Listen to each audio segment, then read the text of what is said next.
Hi, I'm Kim Pai. Hi, I'm Kim Pai.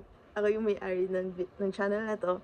And maraming beses ko nang sinabi to, pero this is my first video on my YouTube channel. Okay, ayun. Maraming beses ko nang sinabi na ito yung first video ko kasi maraming beses na ako nag-film ng first video. And hindi ko naman pinapost.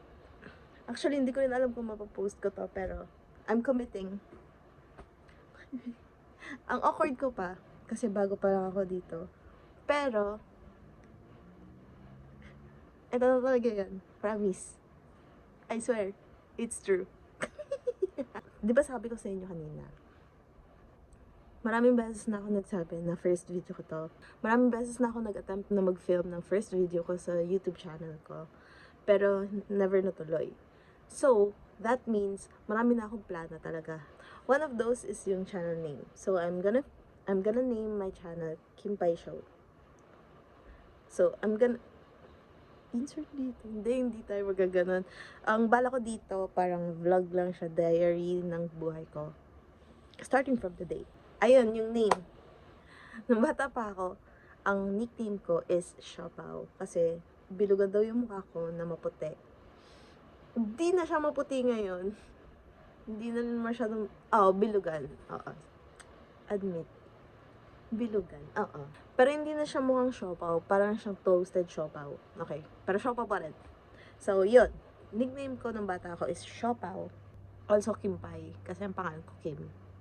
So, usually, pinagsasama nila yon Kimpay Siopaw. Tapos, pinapaikli nila. Ang gulo, no? Pinahaba nila. Kasi pinagdungtong nila yung dalawa kong nickname. So, Kimpay Siopaw. Tapos, pinaikli nila. Kimpay Shop. Yun. Yun yung palayaw ko ng bata ko. Pero, mga close relatives ko lang yung mga mga close na family ko lang yung tumatawag sa akin ng Kimpay Shop. Yung papa ko lang, tita ko, tita ko minsan, Kimpay or minsan. Tapos yung pinsan kong panganay, si ate Pao. Pero yun, sila lang tumatawag sa akin ng Kimpay Show. Tapos, ginawa ko siyang show. Kasi ito yung YouTube channel ko. Ano yun? This is my show. It's Kimpay Show. Ang awkward! Pero eto na yun. Promise na to. Ito na yun. So, anong magiging laman nitong vlog na to? Wala. Wala lang. Hindi, ganito kasi yun. Nanonood ako mga family vlogs. Tapos naiingit ako kasi nakaka-download sila ng memories. Nababalikan nila yung mga vlogs nila before. Tapos, ang saya ng mukha nila, ng itsura nila tuwing nanonood sila ng mga videos way back. And, I wanted to do the same. Kasi, alam mo yun, gusto ko yung nakikita ko yung sarili ko sa film. Gusto ko lang is mag-start. Tsaka na-realize ko lang, gusto ko lang i-try.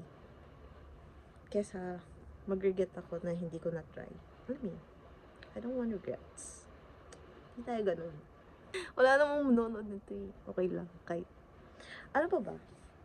Marami akong share ng mga hobbies ko. Hindi hobbies na asawa, ganun. Mga pinagkakabalan ko sa buhay. Marami akong kinahihilikan. Gusto kong i-share dito yun. Kasi kahit ako hindi ko na maalala kung ano-ano yung mga yun. Paano tumingin sa camera? Di ko alam. Dito ako nakatingin. Ganda ko kasi. So, ayun. Bakit hindi sa TikTok? Ewan ko, masyado ako na dun. Pag nabubuksan ko yung app na TikTok, hindi na ako makaalis. Kaya dito na sa YouTube. Ganun din naman. Hindi din naman ako makaalis dito kapag nabubuksan ko yung YouTube app. Pero, masanay ako sa YouTube. Kasi may isa pa akong channel. Ay, nag-share na agad. Hindi ko na i-share dito yun. Kasi alam ng mga pamilya ko dun na meron akong ganun. And ayoko makita ng mga pamilya ko na meron akong ganito. Kaya ayun, separate. Yan lang. So much for an introduction tip. Bye! Eto ako. maraming pimples, chubby. Di ako maganda. Cute lang. Ay, okay lang kahit ang ganito ka.